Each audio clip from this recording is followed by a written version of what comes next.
안녕하세요. 와이메이커 여러분. 174 맥진 성경 읽기와 함께하는 와이메이커 총체적 성경 읽기.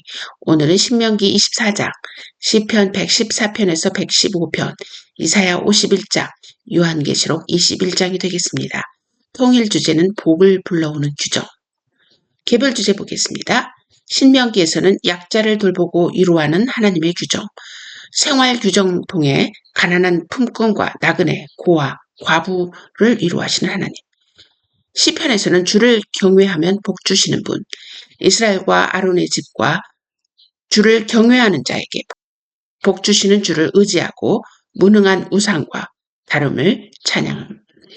이사야에서는 창성하게 복 주고 위로하시는 하나님, 이스라엘 백성에게 분노의 큰 잔을 거두고 대적에 보복해 주시며 위로하시는 하나님.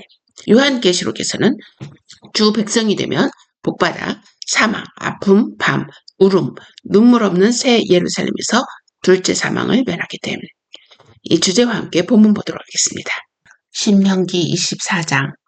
사람이 아내를 맞이하여 데려온 후에 그에게 수치되는 일이 있음을 발견하고 그를 기뻐하지 아니하면 이혼 증서를 써서 그의 손에 주고 그를 자기 집에서 내보낼 것이요, 그 여자는 그의 집에서 나가서 다른 사람의 아내가 되려니와 그의 둘째 남편도 그를 미워하여 이혼 증서를 써서 그의 손에 주고 그를 자기 집에서 내보냈거나 또는 그를 아내로 맞이한 둘째 남편이 죽었다 하자, 그 여자는 이미 몸을 더럽혔은즉 그를 내보낸 전 남편이 그를 다시 아내로 맞이하지 말지니 일은 여호와 앞에 가증한 것이라.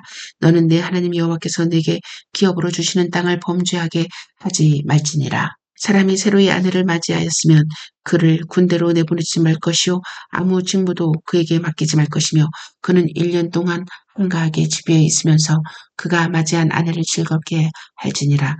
사람이 맷돌이나 그 윗짝을 전당 잡지 말지니 이는 그 생명을 전당 잡음이니라. 사람이 맷돌이나 그 윗짝을 전당 잡지 말지니 이는 그 생명을 전당 잡음이니라. 사람이 자기 형제 곧 이스라엘 자손 중 한 사람을 유인하여 종으로 삼거나 반 것이 발견되면 그 유인한 자를 죽일지니 이같이 하여 너희 중에서 악을 제할지니라. 너는 나병에 대하여 삼가서 레위 사람 제사장들이 너희에게 가르치는 대로 네가 힘써 다 지켜 행하되 너희는 내가 그들에게 명령한 대로 지켜 행하라. 너희는 애굽에서 나오는 길에서 내 하나님 여호와께서 미리암에게 행하신 일을 기억할지니라. 내 이웃에게 무엇을 구워줄 때에 너는 그의 집에 들어가서 전당물을 취하지 말고 너는 밖에 서 있고 내게 구는 자가 전당물을 밖으로 가지고 나와서 내게 줄 것이며, 그가 가난한 자이면 너는 그의 전당물을 가지고 자지 말고 해질 때 그 전당물을 반드시 그에게 돌려줄 것이라. 그리하면 그가 그 옷을 입고 자며 너를 위하여 축복하리니 그 일이 내 하나님 여호와 앞에서 내 공의로움이 되리라. 곤궁하고 비난한 품꾼은 너희 형제든지 내 땅 성문 안에 우거하는 객이든지 그를 학대하지 말며 그 품삯을 당일에 주고 해진 후까지 미루지 말라. 이는 그가 가난함으로 그 품삯을 간절히 바람이라. 그가 너를 여호와께 호소하지 않게 하라. 그렇지 않으면 그것이 네게 죄가 될 것임이라. 아버지는 그 자식들로 말미암아 죽임을 당하지 않을 것이요, 자식들은 그 아버지로 말미암아 죽임을 당하지 않을 것이니 각 사람은 자기 죄로 말미암아 죽임을 당할 것이니라. 너는 객이나 고아의 송사를 억울하게 하지 말며 과부의 옷을 전당 잡지 말라. 너는 애굽에서 종되었던 일과 내 하나님 여호와께서 너를 거기서 속량하신 것을 기억하라. 이러므로 내가 네게 이 일을 행하라 명령하노라. 네가 밭에서 곡식을 벨 때 그 한 뭇을 밭에 잊어버렸거든 다시 가서 가져오지 말라. 나그네와 고아와 과부를 위하여 남겨두라. 그리하면 네 하나님 여호와께서 내 손으로 하는 모든 일에 복을 내리시리라. 네가 네 감람나무를 떤 후에 그 가지를 다시 살피지 말고 그 남은 것은 객과 고아와 과부를 위하여 남겨두라. 네가 네 포도원의 포도를 딴 후에 그 남은 것을 다 다시 따지 말고 객과 고아와 과부를 위하여 남겨두라. 너는 애굽 땅에서 종되었던 것을 기억하라. 이러므로 내가 네게 이 일을 행하라 명령하노라. 시편 114편. 이스라엘이 애굽에서 나오며 야곱의 집안이 언어가 다른 민족에게서 나올 때 유다는 여호와의 성소가 되고 이스라엘은 그의 영토가 되었도다. 바다가 보고 도망하며 유다는 물러갔으니 산들은 순양들과 같이 뛰놀며 작은 산들은 어린 양들같이 뛰었도다. 바다야, 네가 도망하면 어찌미며 유다나 네가 물러가면 어찌함인가. 너희 산들아 순양들같이 뛰놀며 작은 산들아 어린 양들같이 뛰놀면 어찌함인가. 땅이여 너는 주 앞 곧 야곱의 하나님 앞에서 떨지어다.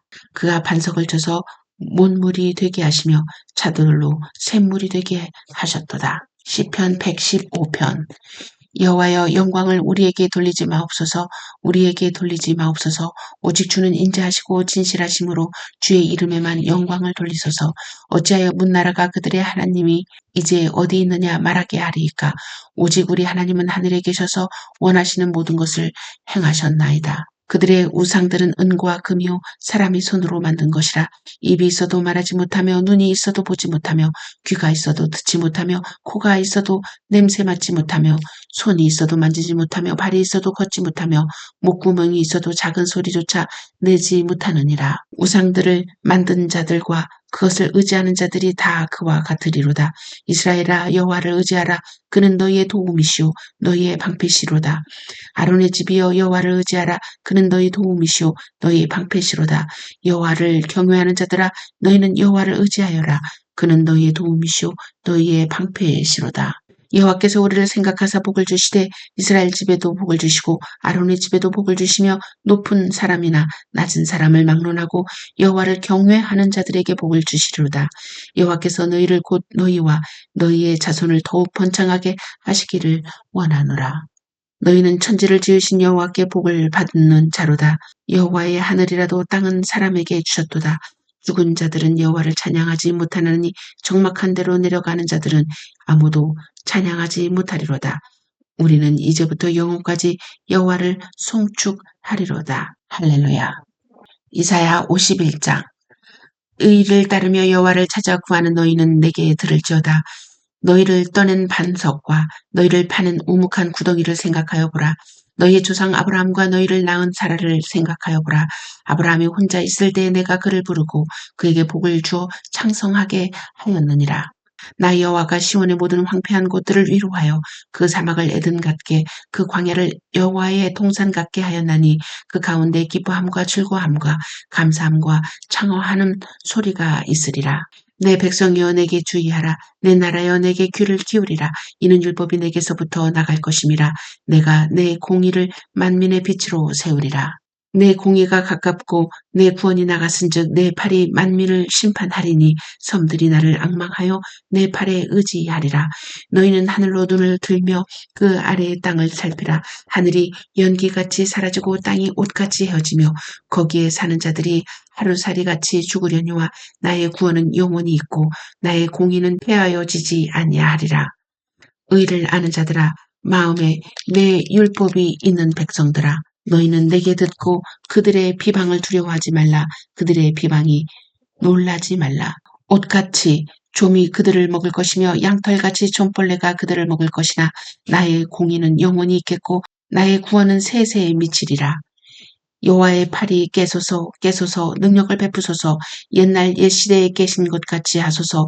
랍을 점이시고 용을 찌르시니가 어찌 주가 아니시며 바다를 넓고 깊은 물을 말리시고 바다 깊은 곳에 길을 내어 구속받은 자들을 건너게 하시니가 어찌 주가 아니시나이까. 바다를 넓고 깊은 물을 말리시고 바다 깊은 곳에 길을 내어 구속받은 자들을 건너게 하신 이가 어찌 주가 아니시니까. 여호와께 구속받은 자들이 돌아와 노래하며 시온으로 돌아오니 영원한 기쁨이 그들을 머리 위에 있고 즐거움과 기쁨을 얻으리니 슬픔과 탄식이 달아나리이다.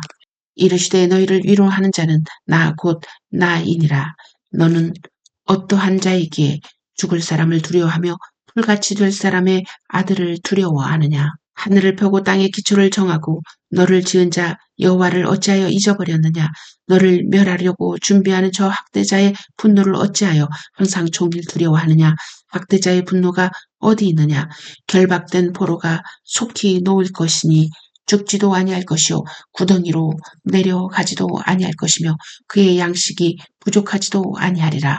나는 내 하나님 여호와라. 바다를 휘저어서 그 물결을 뒤흔들게 하는 자이니 그의 이름은 만군의 여호와니라. 내가 내 말을 내 입에 두고 내 손 그늘로 너를 덮었나니 이는 내가 하늘을 펴며 땅의 기초를 정하며 시온에게 이르기를 너는 내 백성이라 말하기 위함이니라. 여호와의 손에서 그의 분노의 잔을 마신 예루살렘이여 깰지어다 일어설지어다. 네가 이미 빛을 거름치게 하는 큰 잔을 마셔 다 비웠도다. 네가 낳은 모든 아들 중에 너를 인도할 자가 없고 네가 양육한 모든 이들 중에 그 손으로 너를 이끌 자도 없도다. 이 두 가지 일이 내게 닥쳤으니 누가 너를 위하여 슬퍼하랴. 곧 황폐와 멸망이요 기근과 칼이랴. 누가 너를 위로하랴. 내 아들들이 곤비하여 그물에 걸린 영양같이 온 거리 모퉁이에 누웠으니 그들에게 여호와의 분노와 내 하나님의 견책이 가득하도다. 그러므로 너 곤고하며 포도주가 아니라도 취한 자여 이 말을 들으라. 내 주 여호와 그의 백성의 억울함을 풀어주시는 내 하나님이 이같이 말씀하시되 보라 내가 비틀거름치게 하는 잔 곧 나의 분노의 큰 잔을 내 손에서 거두어서 내가 다시는 마시지 못하게 하고 그 잔을 너를 괴롭게 하던 자들의 손에 두리라. 그들은 일찍이 내게 이르기를 엎드리라 우리가 넘어가리라 하던 자들이라. 너를 넘어가려는 그들에게 네가 네 허리를 땅과 같게 길거리와 같게 하였느니라 하시니라. 요한계시록 21장. 또 내가 새하늘과 새 땅을 보니 처음 하늘과 처음 땅이 없어졌고 바다도 다시 있지 않더라. 또 내가 보매 거룩한 성새 예루살렘이 하나님께로부터 하늘에서 내려오니 그 준비한 것이 신부가 남편을 위하여 단장한 것 같더라. 내가 들으니 보좌에서 큰 음성이 나서 이르되 보라 하나님의 장막이 사람들과 함께 있음에 하나님이 그들과 함께 계시리니 그들은 하나님의 백성이 되고 하나님은 친히 그들과 함께 계셔서 모든 눈물을 그 눈에서 닦아주시니 다시는 사망이 없고 애통하는 것이나 곡하는 것이나 아픈 것이 다시 있지 아니하리니 처음 것들이 다 지나갔음이로라. 보좌에 앉으신 이가 이르시되 보라 내가 만물을 새롭게 하노라 하시고 또 이르시되 이 말은 신실하고 참되니 기록하라 하시고 또 내게 말씀하시되 이루었도다. 나는 알파와 오메가요 처음과 마지막이라. 내가 생명수 샘물을 목마른 자에게 값없이 주리니 이기는 자는 이것들을 상속으로 받으리라. 나는 그의 하나님이 되고 그는 내 아들이 되리라. 그러나 두려워하는 자들과 믿지 아니하는 자들과 흉악한 자들과 살인하는 자들과 음행하는 자들과 점술가들과 우상 숭배하는 자들과 거짓말하는 모든 자들은 불과 유황으로 타는 못에 던져지리니 이것이 둘째 사망이라.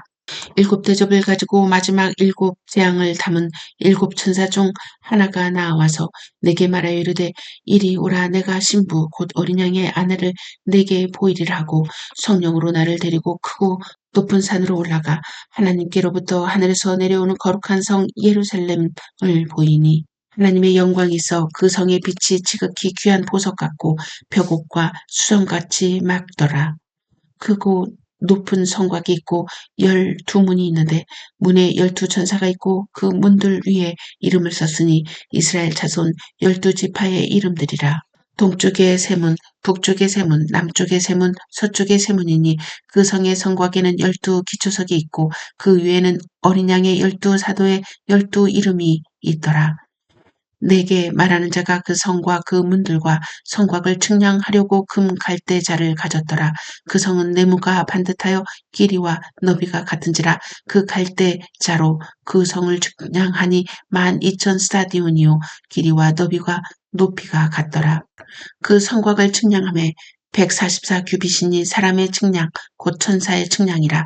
그 성곽은 벽옥으로 쌓였고 그 성은 정금인데 맑은 유리 같더라. 그 성의 성곽의 기초석은 각색 보석으로 꾸몄는데 첫째 기초석은 펴곡이요 둘째는 남보석이요 셋째는 옥수요 넷째는 녹보석이요 다섯째는 홍마노요 여섯째는 홍보석이요 일곱째는 황옥이요 여덟째는 노곡이요 아홉째는 담황옥이요 열째는 비취옥이요 열한째는 청옥이요 열두째는 자수정이라. 그 12문은 12진주니 각 문마다 한 개의 진주로 되어 있고 성의 길은 맑은 유리 같은 정금이더라. 성 안에서 내가 성전을 보지 못하였으니 이는 주 하나님 곧 전능하신 이와 및 어린 양이 그 성전이심이라. 그 성은 해나 달의 비침이 쓸데없으니 이는 하나님의 영광이 비치고 어린 양이 그 등불이 되심이라. 만국이 그 빛 가운데로 다니고 땅의 왕들이 자기 영광을 가지고 그리로 들어가리라. 낮에 성문들을 도무지 닫지 아니하리니 거기에는 밤이 없음이라. 사람들이 만국의 영광과 존귀를 가지고 그리로 들어가겠고 무엇이든지 속된 것이나 가증한 일 또는 거짓말하는 자는 결코 그리로 들어가지 못하되 오직 어린 양의 생명책에 기록된 자들만 들어가리라. 아멘. 메시지입니다.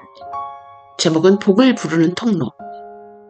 여러분은 길을 가다가 장애인을 보거나 또 너무 가난해서 도움을 필요로 하는 사람을 볼 때 어떤 생각을 하시나요?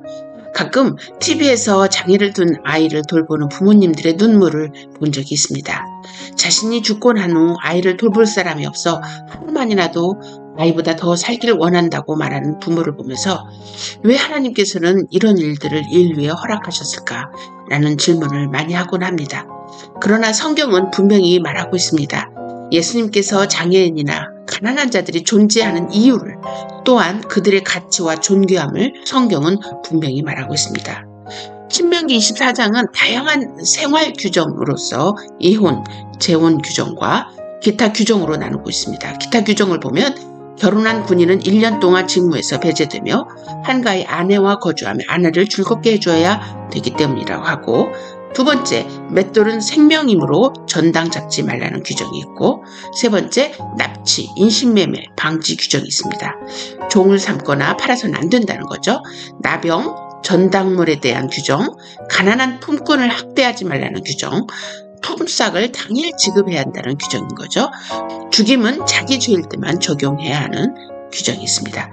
곡식과 과일을 밭에 남겨두는 규정, 이러한 규정을 통해서 하나님의 백성들의 생활에 대해 하나님의 깊은 관심을 볼 수 있습니다.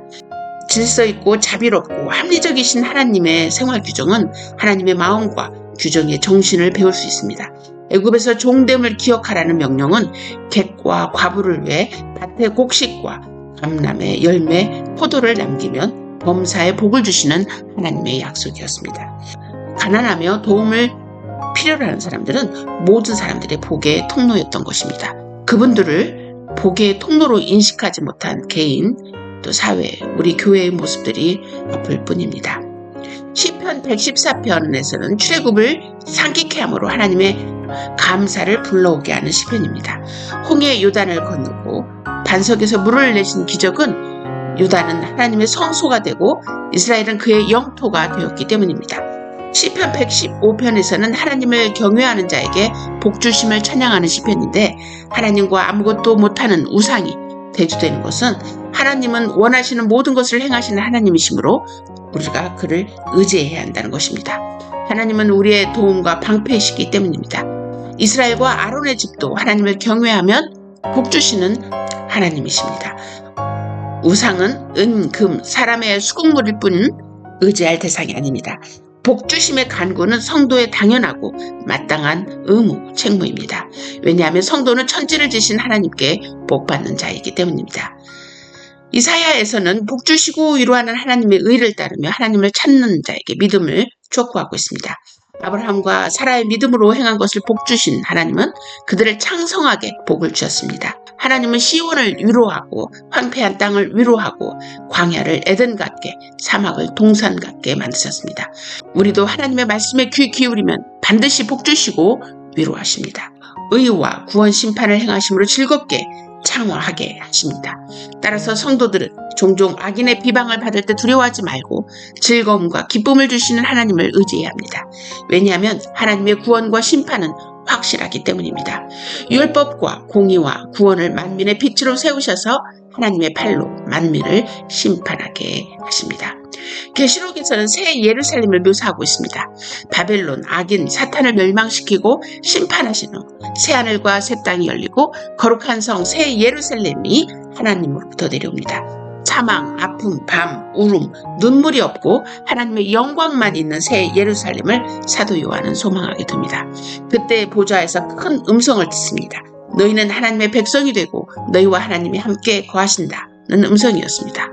보좌에 앉으신 이가 말하기를 만물을 새롭게 하시는 하나님, 알파와 오메가, 처음과 나중 되시며 생명 샘물을 주시는 분이 이기는 자에게 유업을 주신다. 나는 그의 하나님이 되고 그는 나의 자녀가 된다. 새 예루살렘을 소망함은 이 땅에서 고통을 견디고 빛과 같이 행함으로 삶이 분명해지기 때문입니다. 생명책에 기록된 자만이 새 예루살렘에 참여하고 둘째 사망, 불유황못에 빠지지 않게 됩니다.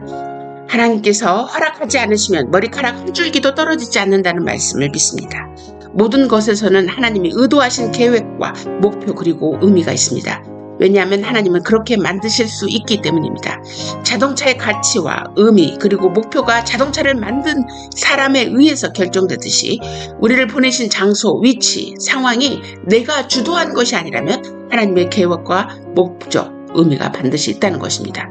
그 계획과 목적을 성취할 때 하나님은 기뻐하실 것입니다. 내가 도움을 주는 위치에 있을 수 있도록 하나님께서 풍요로움을 허락하셨습니까? 그 위치에서 하나님의 계획을 찾아보십시오. 도움이 필요한 위치에 있습니까? 도움을 받는 것도 하나님의 목표와 가치, 의미를 성취하는 것입니다.